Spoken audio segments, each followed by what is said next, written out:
कपड्याच्या खूप छोट्याशा तुकड्यापासून आपण सुंदर असा मेकअप पाऊच तयार करणार आहोत। तर कपड्याला मी नॉन ओव्हन लावून सगळ्या बाजूने शिवून घेतलेलं आहे।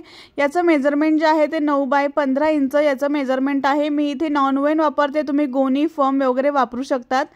तर आपल्याला ज्या साइडने 9 इंच आहे त्या साइडने सेंटरवरती मार्किंग करायचे आहे। सेंटर याचं 4.5 इंचावर येतो, तर 4.5 इंचावरती इथे मार्किंग केलेली आहे मी।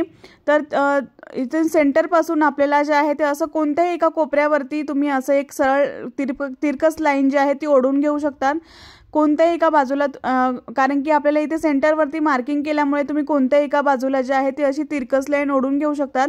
तर अशी एक लाईन ओढल्यानंतर ही लाईन जी आहे ती आपल्याला कट करून घ्यायची आहे। यापेक्षा मोठं पाऊच सुद्धा तुम्ही ह्याच पद्धतीने बनवून घेऊ शकता। तर सेंटरवरती मार्किंग करून घ्यायची आहे। किती मोठं पाऊच बनवलं तरी अशाच पद्धतीने तुम्ही बनवू शकता, फक्त तुम्हाला बेस जो आहे तो थोडासा मोठा घ्यावा लागेल। तर इथे जे आहे ते आपण इथे तिरकस लाईन जी आहे ते आपण कट केलेली आहे, ती जी मोजून घ्यायची ती 16 इंच आलेली आहे।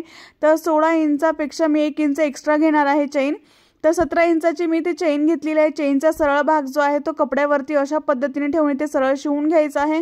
तर मशीनवरती कसं शिवायचं ते मी तुम्हाला इथे दाखवत आहे। तर सरळ बाजू जी आहे ती चेनीची आपली कपड्यावरती ठेवायची आहे आणि शिवताना जे आहे ते सुरुवातीला थोडी चेन जी आहे ती सोडायची आहे आणि मग चेन कपड्यावरती ठेवून शिवून घ्यायची आहे। तर दुसऱ्या बाजूला सुद्धा थोडीशी चेन जी आहे ती बाहेर आली पाहिजे कपड्यापेक्षा, म्हणजे आपल्याला रनर लावताना व्यवस्थित आपण रनर लावता येईल। तर त्यानंतर आपल्याला अशा पद्धतीने फोल्ड करून आपल्याला इथे टॉप स्टिच करायचं आहे। टॉप स्टिच केल्यामुळे रनर जे आहे ते चेनमध्ये अडकत नाही आणि कपडा फाटत नाही आणि आपले ऑर्गनायझर जे आहे ते बरेच दिवस टिकतात। तर अशा पद्धतीने मी टॉप स्टिच करून घेतलेलं आहे आणि आपल्याला जे आहे ते इथे एकच आपल्याला चेन जी आहे ती लागणार आहे। एक चेन जी आहे ती मी काढून घेतलेली आहे। तर त्यानंतर आपल्याला बघू शकता दोन्ही बाजू ज्या आहेत त्या सारख्या नाही आहेत चेनीच्या। तर एक बाजू जी आहे ती मोठी आहे आणि एक बाजू जी आहे ती छोटी आहे। तर जी बाजू मोठी असेल त्या बाजूमध्ये आधी आपल्याला रनर टाकायचा आहे आणि मग छोट्या बाजूला टाकायचा आहे। तर एक मी इथे रनर घेतलेला आहे छोटा पाऊच असल्यामुळे, आणि त्यानंतर आपल्याला एका बाजूने जे साइड मोठी आहे त्या साइडने मी आधी रनर टाकलेला आहे, मग दुसऱ्या बाजूने टाकायचं आहे आणि ते थोडंसं प्रेस करायचं, पुढे ढकलायचं आहे आणि मग चेन अशी रनर असं ओढून घ्यायचं आहे। तर रनर व्यवस्थित बसलेला आहे, बघू शकता तुम्ही, कुठेही कमी जास्त झालेलं नाही किंवा रनर जे आहे ते चेन जे आहे ते कुठेही फुगलेली नाही आहे।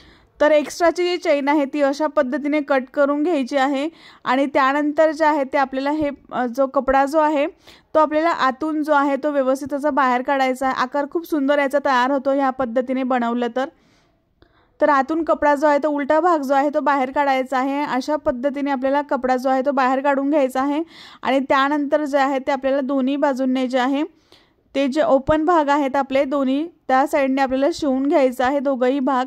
तर यापेक्षा मोठं तुम्ही बनवू शकता पाऊच, आणि हे पाऊच जे आहे ते तुम्ही हळदी कुंकवासाठी सुद्धा गिफ्ट देऊ शकतात। तर दोन्ही बाजू जे आहे ते मी शिवून घेतलेले आहेत आणि त्यानंतर आपल्याला 1 बाय 1 इंचाचा बॉक्स तयार करायचा आहे। तर अशा पद्धतीने 1 बाय 1 इंचाचा बॉक्स तयार करून घ्यायचा आहे दोन्ही बाजूंनी। तर तुम्ही मोठं पाऊच बनवलं तर 2 बाय 2 इंचाचा तुम्ही इथे बॉक्स कट करू शकतात।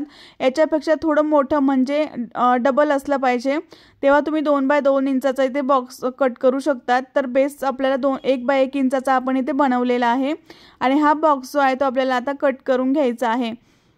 तर बऱ्याच जणी कमेंट करतात की मोठं कसं बनवायचं, त्यासाठी मी आताच तुम्हाला मेजरमेंट सांगून देत आहे। तर जे कोपरे आहेत बॉक्सचे ते अशा पद्धतीने पकडायचे आहेत आणि आपल्याला अशा पद्धतीने फोल्डिंग करून ते सरळ शिवून घ्यायचं आहे। दुसऱ्या बाजूला सुद्धा हे कोपरे जे आहेत ते पकडायचे आहेत आणि अशा पद्धतीने फोल्डिंग करून आपल्याला हे बेस जे आहे ते शिवून घ्यायचे। दोन्ही बेस जे आहेत ते मी शिवून घेतलेले आहेत, बघू शकता तुम्ही। त्यानंतर जे आहे ते चेन जी आहे ती बाहेर काढायची, चेन ओपन करून बाहेर काढून घ्यायचा आहे, कपडा जो आहे तो बाहेर काढायचा आहे। त्यानंतर कोपरे जे आहेत ते व्यवस्थित असे बाहेर काढून घ्यायचे आहेत आणि आपला आकार व्यवस्थित दिसतो जर तुम्ही व्यवस्थित कोपरे जे आहे ते बाहेर काढल्यानंतर आकार खूप सुंदर याचा पाऊच तयार होतो। छोटंसं पाऊच आहे, डेली यूजसाठी तुम्ही हे वापरू शकता। हळदी कुंकवासाठी वाण म्हणून सुद्धा तुम्ही हे पाऊच जे आहे ते देऊ शकतात किंवा तुम्हाला कोणाला गिफ्ट द्यायचं असेल तरी तुम्ही हे पाऊच जे आहे ते कोणाला गिफ्ट देऊ शकतात। ब्लाऊज पीसच्या छोट्याशा तुकड्यापासून मी हे बनवलेलं आहे। छोटे तुकडे सुद्धा वाया जात नाही, त्याचा सुद्धा आपण इथे उपयोग करू शकतो।